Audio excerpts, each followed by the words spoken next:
Okay, mainit na ang mantika. Umuusok na.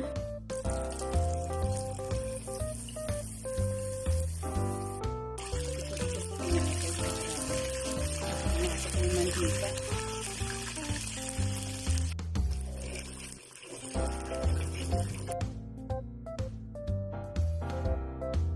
Ito na ang ating fried chicken with Tasty Boy.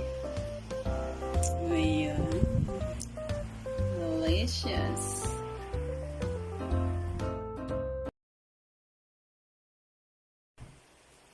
Mga katakam, ready na tayo para sa tikiman.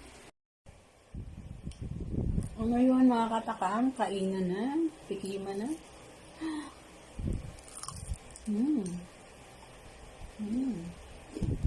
Ang sarap. Bukan nyo na rin.